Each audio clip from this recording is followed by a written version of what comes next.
Today, we've got to get a lot of chicken ready for service, and we're gonna do that by brining it using our green vac multi-purpose pans. We're gonna then cook it off in the rationale, chill it down in our Irinox, then we'll be able to cut it up, and we'll be able to put it back into our green vac multi-purpose pans and seal it up for future use.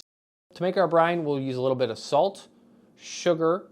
We'll whisk that up to dissolve it in. We can then add our chicken into our green vac pan, in which we can now seal it up using our Aero by Henkelman.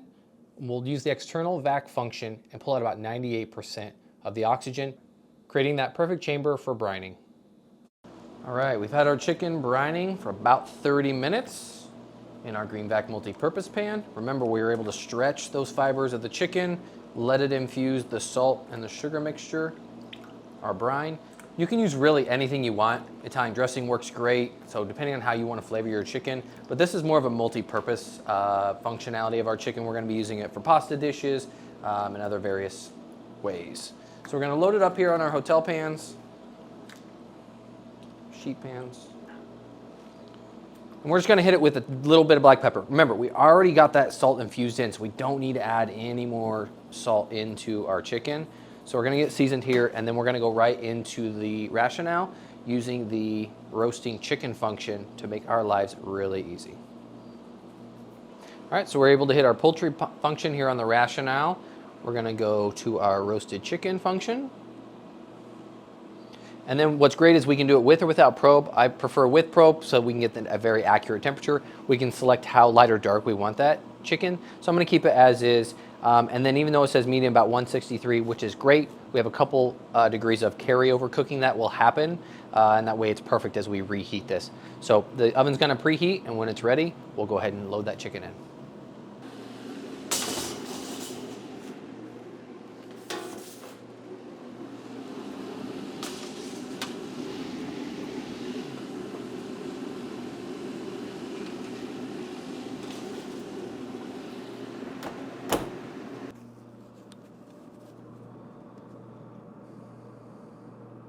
All right, we got our chicken done with our rationale. Now we're gonna get that chilled down using our Irinox Multi-Freshness. Using the chilling function, I already pre-programmed our chicken breast, and what it's gonna do is pre-chill down to 20, because remember, we're gonna have some heat coming off that chicken that's gonna warm the chamber, so we actually want it a little colder than freezing. Then it's gonna go through a cycle. However, today, because I wanna record my HACCP, I'm actually gonna use the probe. And what the probe will do is start to record, and as it goes through the cycles, if the chicken internal temperature drops faster, it will actually start skipping the cycles.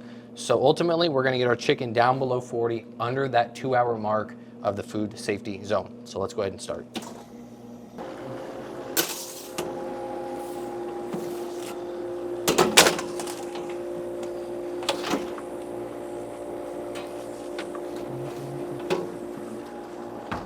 All right, we got our chicken cooled down to about 38 degrees. Only took us an hour using our Irinox Multi-Freshness.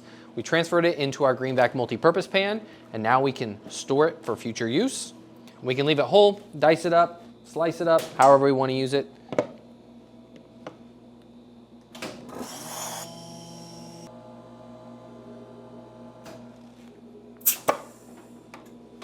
There we have it. In 4 easy steps, we were able to get our chicken ready to go for service in under 2 hours. We brined it using our green vac multi-purpose pan for about 30 minutes. We then transferred it onto hotel pans and cooked it off for about 20-25 minutes. We pulled it right out, went into our Irinox Multi-Freshness. We chilled it down to 38 degrees in an hour, and then we sealed it back up using our green vac pans. Again, all this was done in under 2 hours. This is very easy to scale up for production with adding very little time.